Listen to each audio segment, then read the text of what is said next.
Rob, can you pull up how much money Donald's has raised versus that Collins guy versus Fishback? So where is Donald's? Where is Fishback? And how much money have you guys raised so far? Well, according to the media, $950. But I want to be very clear, Patrick. That is inaccurate. As of last night, I went to Burger King and I got a Whopper, so we're at $943. Okay, we want to get that right. So I want to make sure that's very clear, Brandon. We're at $943 now. Okay, so Byron has raised $45 million in 2025, $13 million in Q4. How many donors? 8,000 donors. Okay, so you got 8,000 donors there. How much have you guys raised so far? Is it the 940? I'm assuming you've raised more than that. About $250,000. $250,000 We've been so in the far. race for 7 weeks now. We've yet to ask for donations. What we are doing is we are hosting on-the-ground campaign events. I've been in this race for 7 weeks. My opponent, Byron Donalds, has had 3 in-person events in the last 7 weeks. I've had 22 in-person events. Last night in a very small rural town of Bushnell in the rural county of Sumter. And what I've said, Patrick, is that before Easter Sunday, I will visit all 67 counties, because no county is too big or too small for them to see their next governor taking questions directly from the people. Are you self-funded? No, we're largely from small donors and some folks who are really aligned with our vision.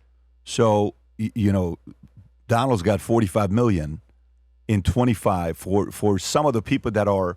I mean, are you saying no to anybody? Is there anybody you wouldn't take money from? Well, the only group I would absolutely say no to is AIPAC.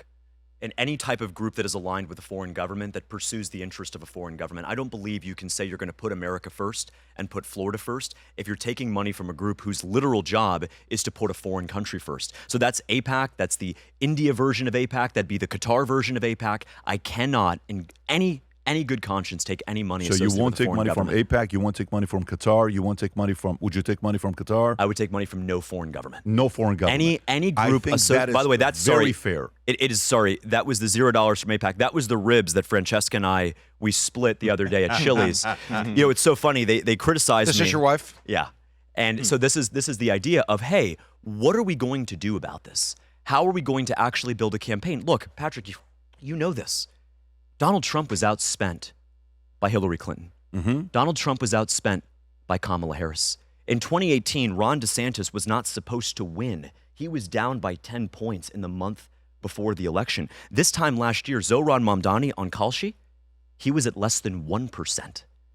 I like our odds right now, but it's not about where the puck is, it's about where the puck is going. I'm not going to outspend or out-fundraise my opponent, but I'll sure as heck outwork my opponent, and that's what I'll do between now and August 18th. I think it's very fair when you say, I'm not taking any money from foreign. Okay, by the way, just so you know, can they do it even though you don't want money from them?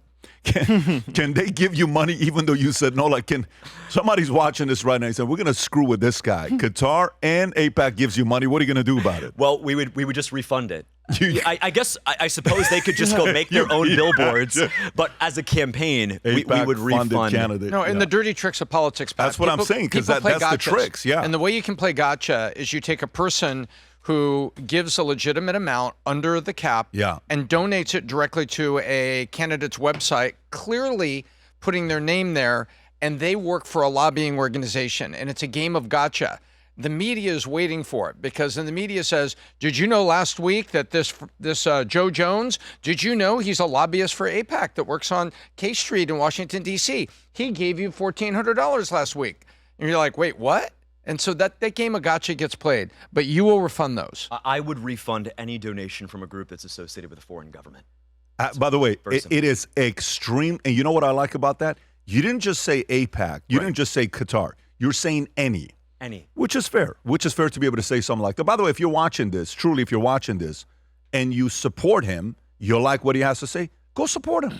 His website, what is Fishback2026.com. Fishback2026.com. And FYI, we've had Byron Donalds here. The great thing about Florida is we actually love DeSantis. We think he's been a phenomenal governor.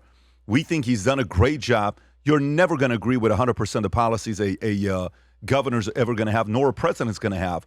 But he did such a phenomenal job that we felt safe having our family here during COVID, post-COVID. And I think Floridians are kind of used to that. The only thing I will say that I'm glad these conversations are being had, we have to make it affordable for people to get married, own a house, and have kids.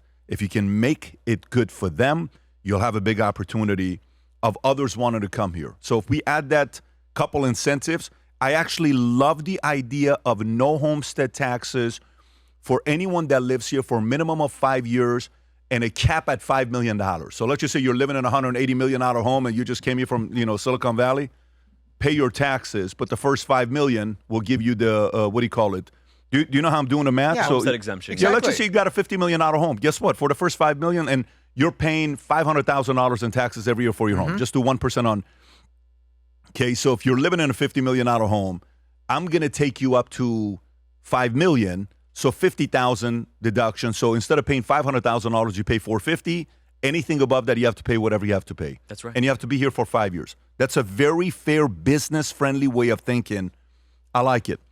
And by the way, the part I did say is if anybody that's under the age of 35 wants to buy a home and you want to build a family and you're making less than $200,000, no taxes for you if you're homestead, to incentivize people that are younger to want to buy a home. Brandon is 30 years old.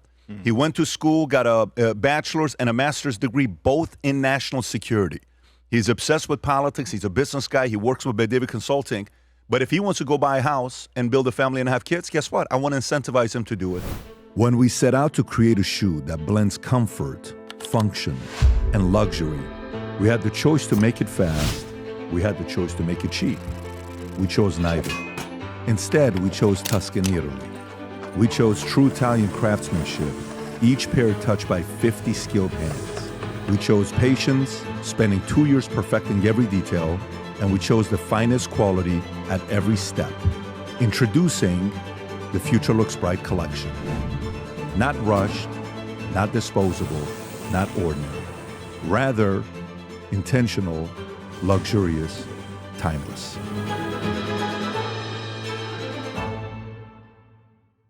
If you enjoyed this video, you want to watch more videos like this, click here. And if you want to watch the entire podcast, click here.